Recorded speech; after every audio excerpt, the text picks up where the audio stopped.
Welcome to this Spirit Gathering teleconference.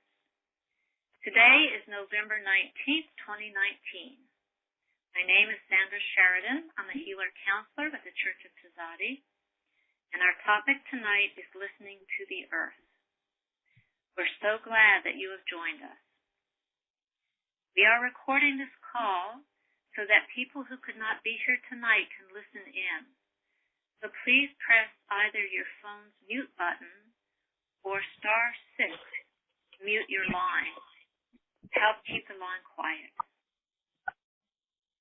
The purpose of the gathering, this is an offering, a gathering for spiritual fellowship, to generate a focus of spiritual light and healing, to help ourselves, our loved ones, our communities, and the planet Earth. We will have a conversational council and a silent council. The invocation. Let's take a minute now to get settled. Center ourselves. To let go of the events of this day and begin to enter the deeper sacred space within.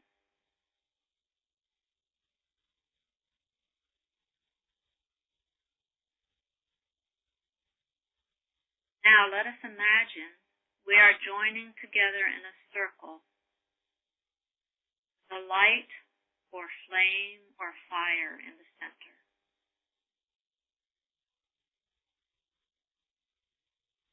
Imagine a spoke of light coming from that center of the circle to your heart and to the heart of each person on the call tonight or listening in after. Now we are connected.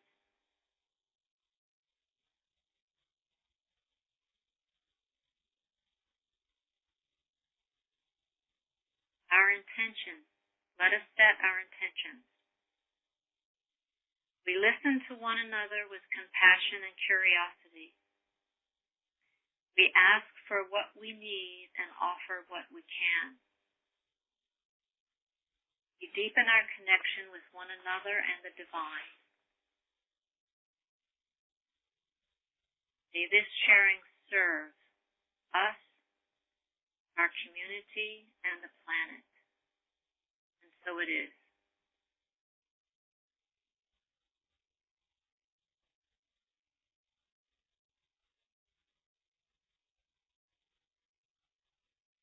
Tonight we're going to explore listening to the earth.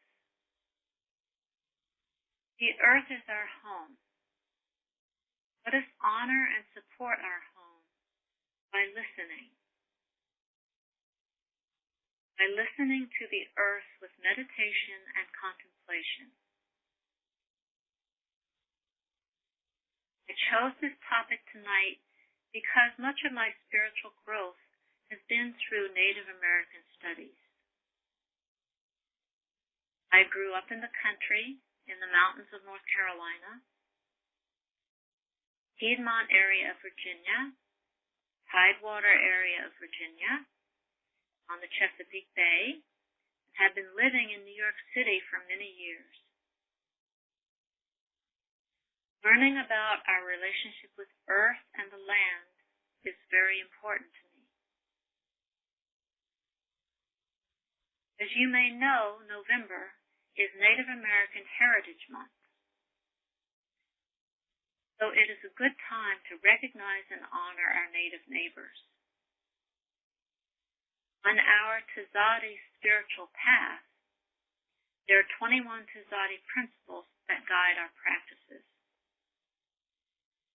One of which is most relevant to tonight's gathering, number 20.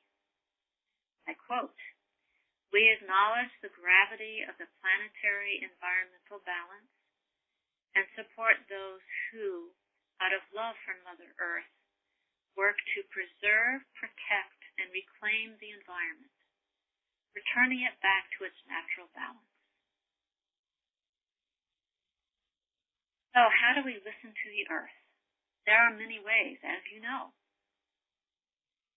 We can learn from those who are of the earth, the Native Americans and the indigenous peoples from all around the world. To give you an idea of their perspective, let me quote from a Laguna Pueblo leader. We are the land. That is the fundamental idea embedded in Native American life. The earth is the mind of the people, and we are the mind of the earth. The land is not really the place, separate from ourselves, where we act out the drama of our isolate destinies. It is not a means of survival, a setting for our affairs. It is rather a part of our being, dynamic, significant, real. It is ourself. It is not a matter of being, quote, close to nature. The earth is, in a very real sense, the same as ourselves. That knowledge, though perfect, does not have associated with it the exalted romance of the sentimental nature lovers, nor does it have at base any self-conscious appreciation of the land. It is a matter of fact, one known equably from infancy, remembered and honored at levels of awareness that go beyond consciousness and that extend long roots into primary levels of mind, language, perception, and all the basic aspects of being. From Paula Gunn Allen of Laguna Pueblo in 1979. This is the way of Native Americans and indigenous people all over the world, who are indigenous people. It is estimated that there are more than 370 million indigenous people spread across 70 countries worldwide. Practicing unique traditions, they retain social, cultural, economic, and political characteristics that are distinct from those of the dominant society in which they live. Spread across the world, from the Arctic to the South Pacific, they are descendants, according to a common definition, of those who inhabited a country or a geographical region at the time when people of different cultures or ethnic origins arrived. New arrivals later became dominant through conquest, occupation, settlement, or other means. Among the indigenous peoples are those of the Americas, for example, the Lakota in the United States, the Maya in Guatemala, the Amara in Bolivia, the Inuit and the Aleutians of the circumpolar region, Sami of Northern Europe, the Aborigines and Torres Strait Islanders of Australia, and the Maori of New Zealand. One of the commonalities of all these peoples is gratitude. Gratitude for life and all that we have, all that the earth provides. So I would now like to share a special Native American Thanksgiving address. This Thanksgiving address is a central prayer and invocation for the Haudenosaunee, also known as the Iroquois Confederacy or the Six Nations, Mohawk, Oneida, Cayuga, Onondaga, Seneca, and Tuscarora in upstate New York and Canada. The dress reflects their relationship of giving thanks for life and the world around them. The Haudenosaunee open and close every social and religious meeting with a Thanksgiving address. It is an ancient message of peace and appreciation of Mother Earth and her inhabitants.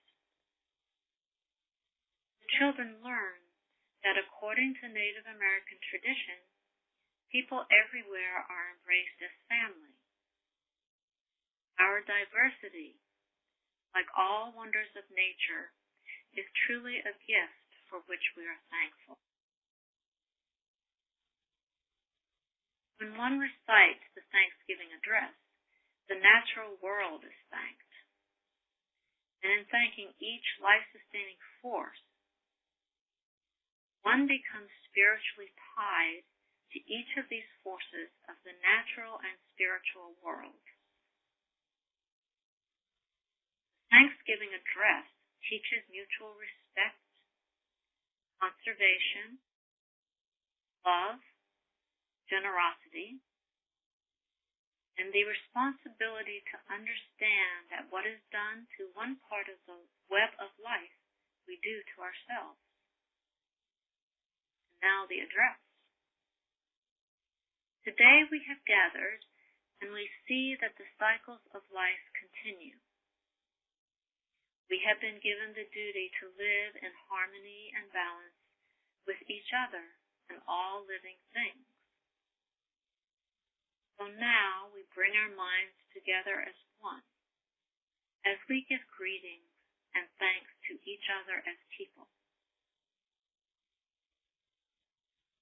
We offer thanks to the earth where men dwell, to the streams of water, pools and the lakes, to the maize and the fruits, to the medicinal herbs and trees, to the forest trees for their usefulness, and to the animals that serve as food and give their pelts for clothing, to the great winds and the lesser winds, to the thunderers, to the sun, the mighty warrior, to the moon, to the messengers of the Creator who reveals his wishes, and to the great Creator who dwells in the heavens above, who gives all the things useful to men, and who is the source and ruler of health and life.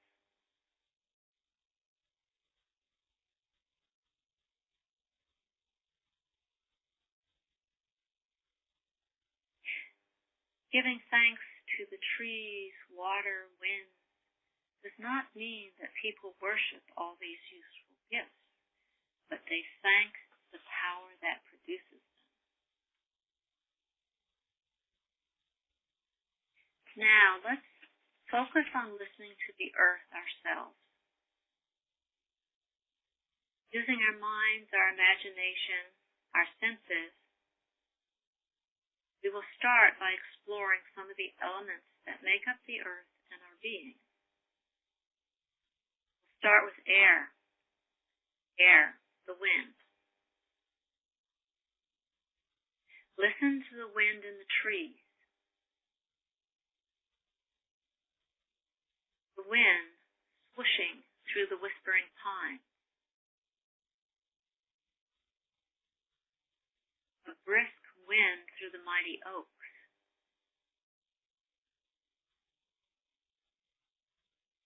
A gentle, warm breeze through the palm trees.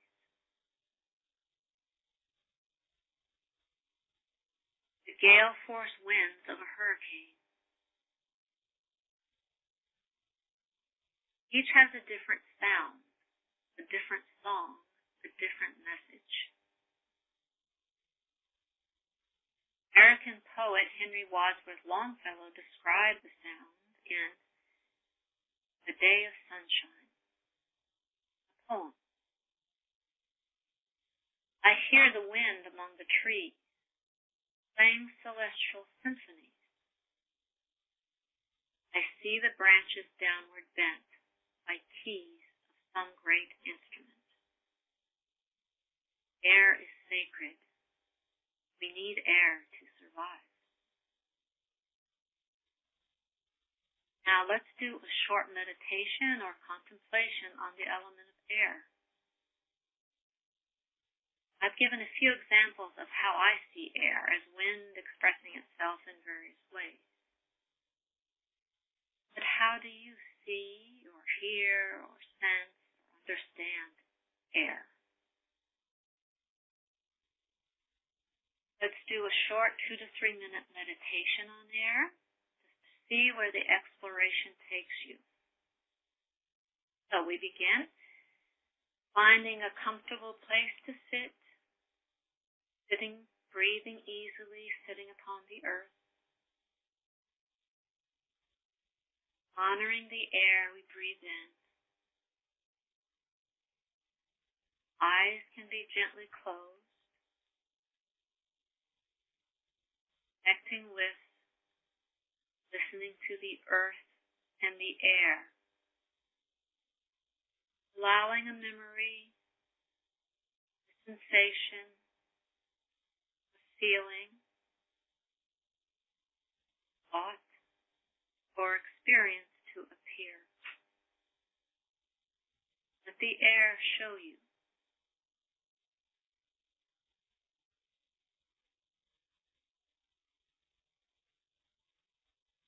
I'll bring a chime. Time is up.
Thank you.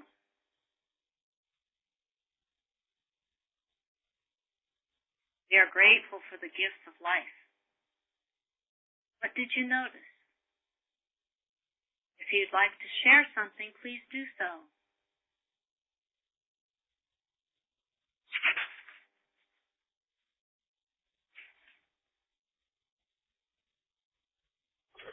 This is Diane. I really was taken to a grove of pine trees, and that special breeze that you had referred to in your recitation. It's different pines and oaks, as I think they were saying. And I was taken to pine, and I could smell pine. I was lying in the pine needles and appreciating that special sound that is when air moves through pine trees. It was really lovely and peaceful. Thank you. That's wonderful. I love the pines. Thank you.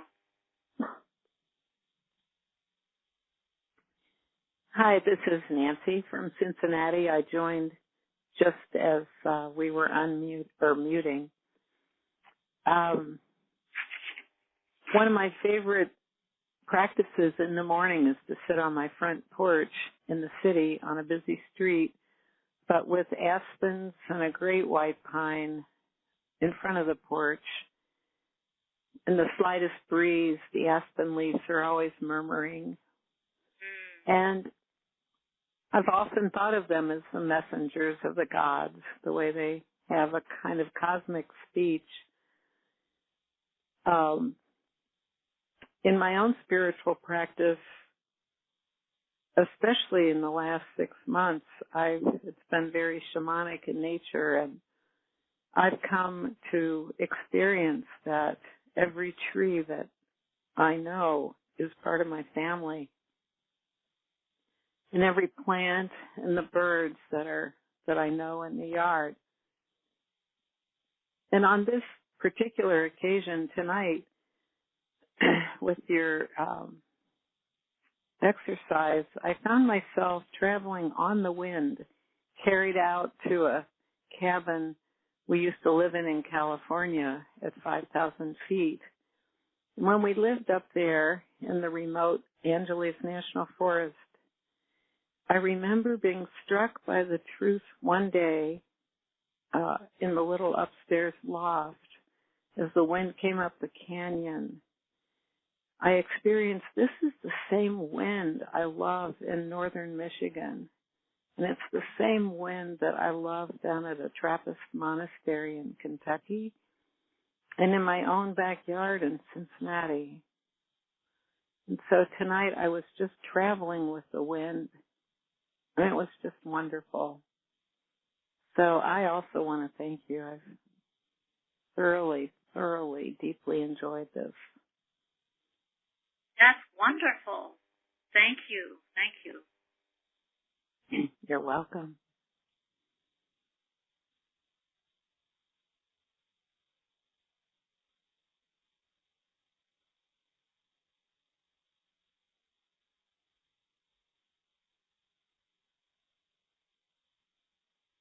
I would like to add something. Yes. When I sit on the front porch on certain days, my husband and I babysit for some of our grandchildren who live next door. And the youngest, little Catherine, has a lot of genetic issues. She's 2 years old and is often in another world, I'll say, and does not usually focus on people or make eye contact. But what I noticed that was so wonderful and remains to be so just beyond words is that she and I sit together, and when the wind blows in the aspens, she looks up with this sense of wonder and attention and focus and totally in delight, as I am. And now, I just got back from Denver. Almost all the aspens have lost their leaves, but a few right by the porch haven't, of the 7 or so trees. And she's coming tomorrow morning. And even though it's going to be chilly, I can't wait to sit out there with her in the wind and watch those last leaves speaking and just communing with them and with her. So I had to add that. That's wonderful. That's wonderful. That is truly being with the earth and the wind.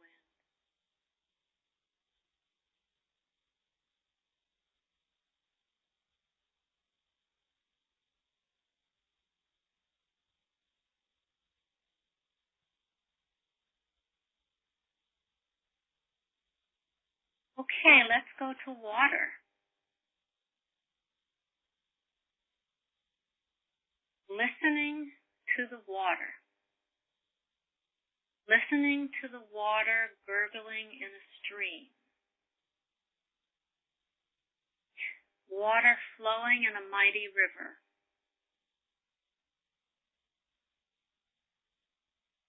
Trickling in a gully. Quiet lake, shimmering in the sun. The pounding waves of an ocean. The gentle rainfall on the roof. Or a pounding, drenching downpour of a storm. Each has a different message, different sound, different song.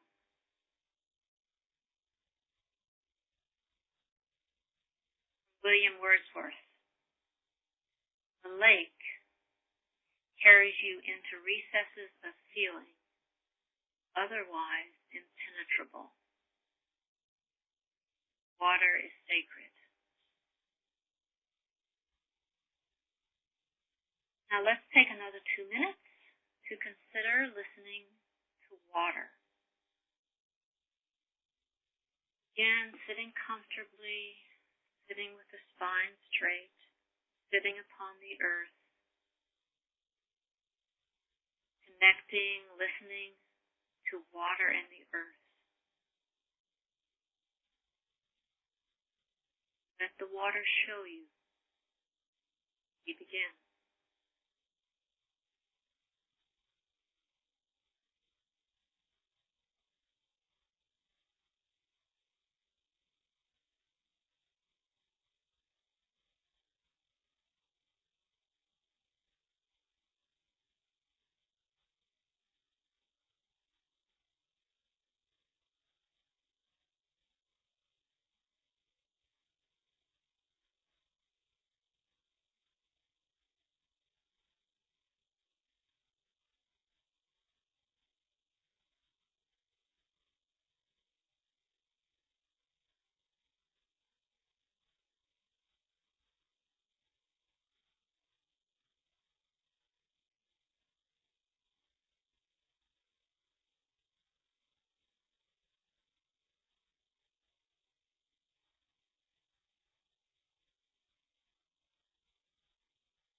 Thank you. We are grateful for the gifts of life. What did you notice? Anything you would like to share, please do.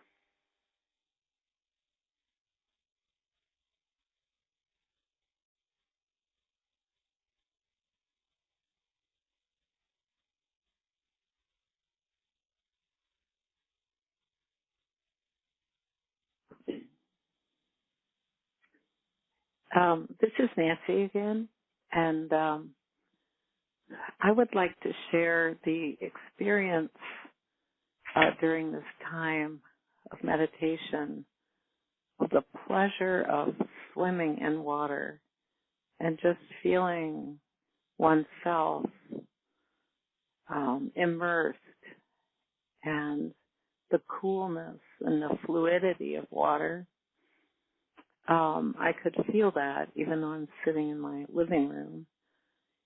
And then another part of the experience was every once in a while in the early morning, before a rain starts, having the window open and the screen, through the screen hearing the first drop of water tap a leaf when all the rest of the city is quiet. It's just such an exquisite experience. And then coming home from Denver, and a friend was watching our house and staying with our dog, and finding some of the plants, the chervil medicinal herbs that I brought in from the garden, did not have enough water. And how, when I left, they were green and lush, and when I returned home, they were stricken and diminished and dry, not dead.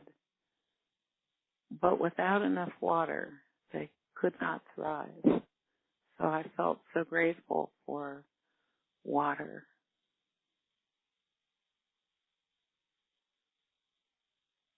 Wonderful, thank you. This is Diane. That's a lovely first sound of a rain on a leaf. I know that sound and love to have a window open and hear through the screen that sound of rain, gentle or hard or first drop. In my experience, I was taken to a beautiful stream in this wooded area where my great uncle had a cabin, and it's a babbling brook and just lovely. And there was a leaf that was dancing along that babbling brook. It didn't get taken under, but managed to stay right at the surface. And I just enjoyed that ride very much. Thank you. Very nice. That's wonderful. That sensation of the leaf flowing, that continuous flow of the water. It's beautiful. Well, I had the sensation, the image of sitting by a waterfall and just listening to the sound of the water and the smell of the water also, or the smell of the plants around the waterfall. It was wonderful. You know, there's a piece of writing by Thomas Merton, the Trappist monk who lived in a hermitage in the woods in Kentucky, and he describes in an essay called Rain and the Rhinoceros what it's like to be in the middle of the forest listening to the rain at night. And it's just exquisite writing if you get a chance. It's in a book called Raids on the Unspeakable by Thomas Merton. Okay. I think you all would love it from what you've shared. Thank you. Welcome.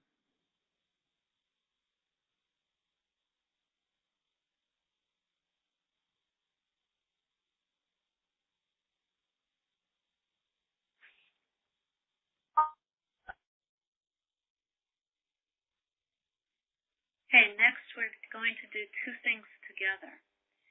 Not necessarily elements, but ways to listen to the earth. One of them sound. Now let us listen to a variety of the sounds of the earth, the sounds of the land, listening to the birds, the cawing of the crows, honking of the geese, the melodious song of a nightingale,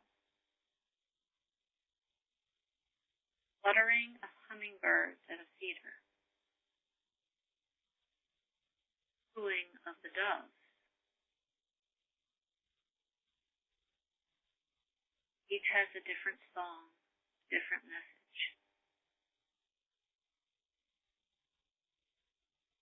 And smell.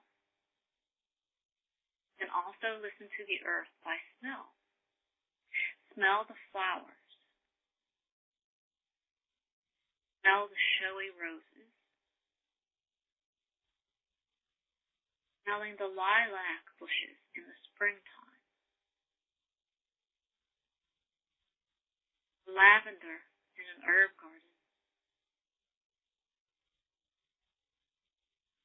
Pine needles of a pine forest. Or the wet underbrush of the forest after a rainfall.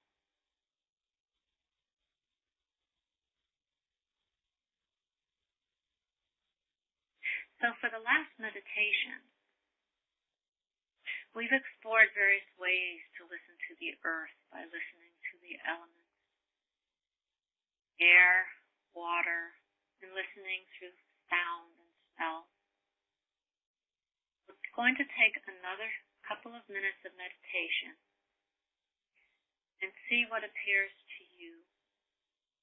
You can imagine yourself sitting outside, perhaps in a forest or on a beach, a favorite place outside, or whatever appears, a sacred place. Listen. What do you hear? What does the earth say? Does one image or element stand out?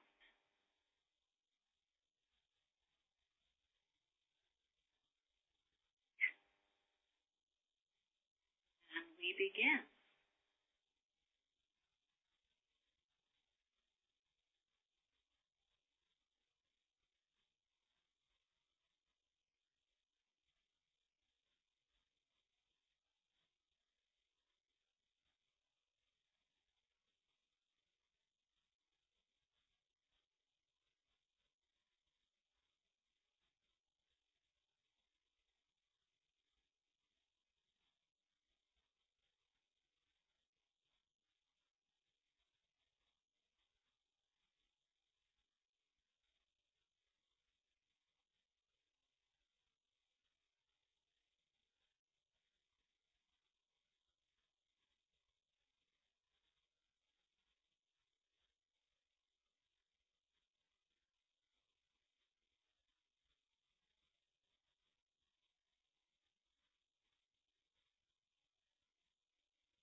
Thank you.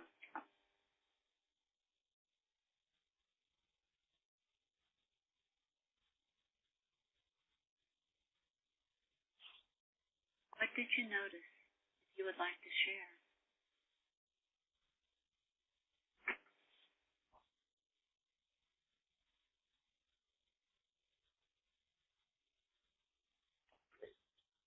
This is Diane. I had a powerful experience of going right away to Egypt or somewhere where large vast amounts of earth are basically sand. I've not been, but there was quite a wind storm of swirling wind and therefore sculpted sand.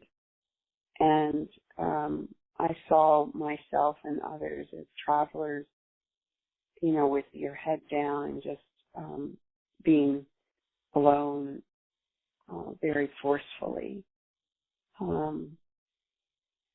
don't know. It seemed important that it was vast, open, spacious. There's no mountains or bodies of water to block this big, powerful force of wind. And then I was taken to the Serengeti in Africa, where I had been in the 80s. Also, very open and generally flat land, so that wind can move very freely.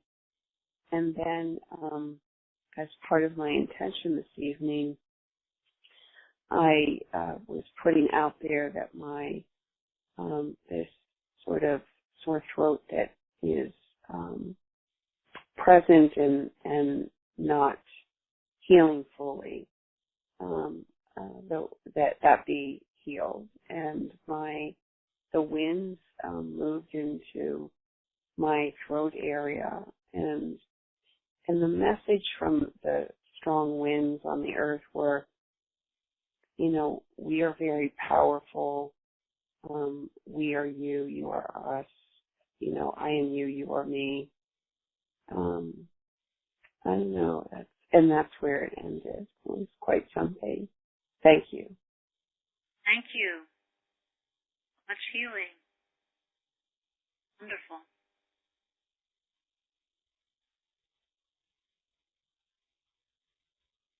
This is such a rich image that you shared, Diane.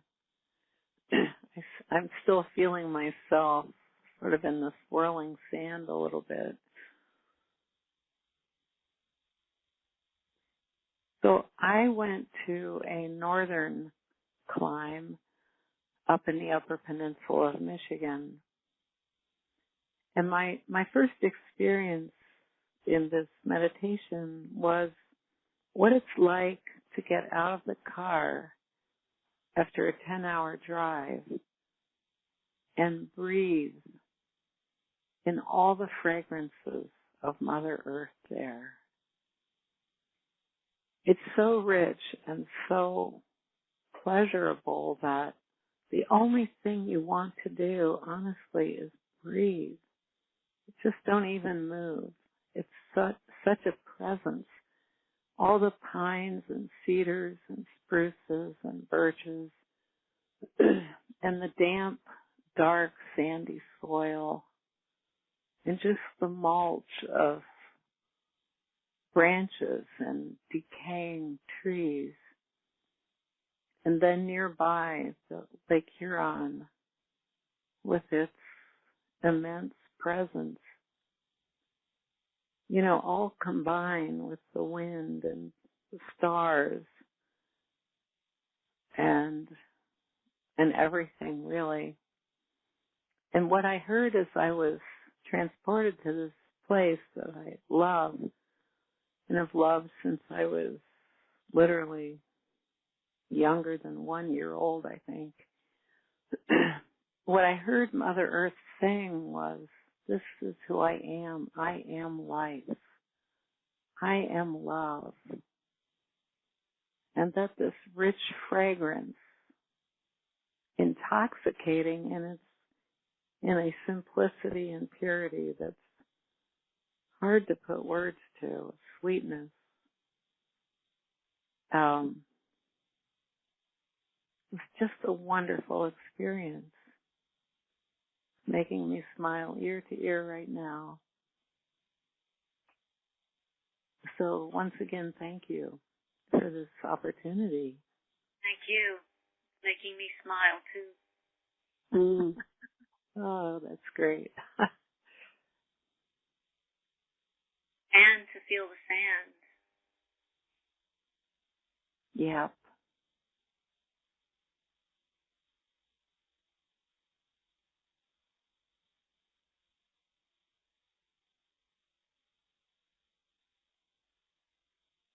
So why do we listen to Earth? We recognize that Earth is a living being. It is our sacred duty to caretake one another and our Mother Earth. Listening to the Earth and the messages being sent. Listening with gratitude. This is caretaking the Earth. We learn to sit, watch, listen, find a place of stillness so that one does not react. This is a sacred place of being. Quote from Frederick Lehrman. A sacred place is where the Earth's voice can be heard clearly. Go to these places and listen. Once you have heard her, she can reach you anywhere.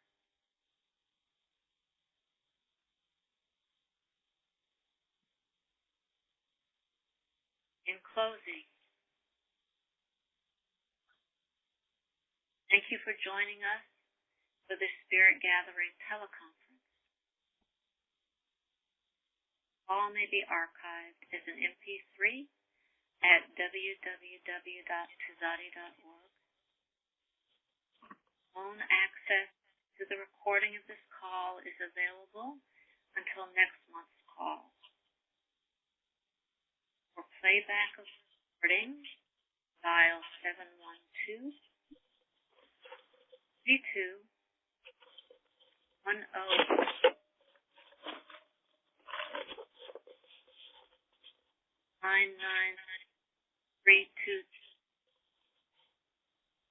hashtag. We hope you'll join us for the next Spirit Gathering, which will be on December 15th, 8:30 Eastern Time. These calls are hosted by Tzaddi, an interspiritual metaphysical organization founded in California in 1964.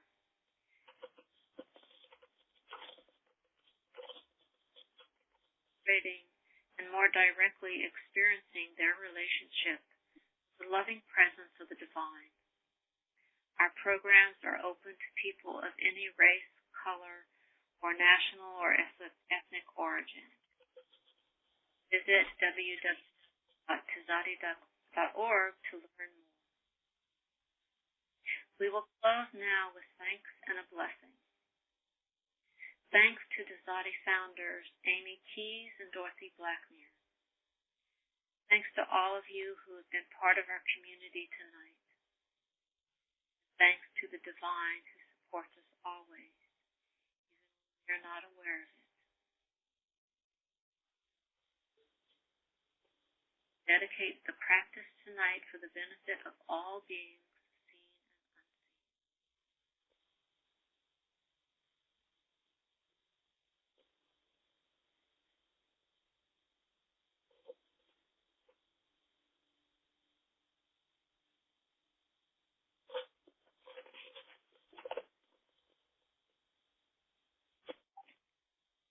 Thanking you all and wishing you a good night.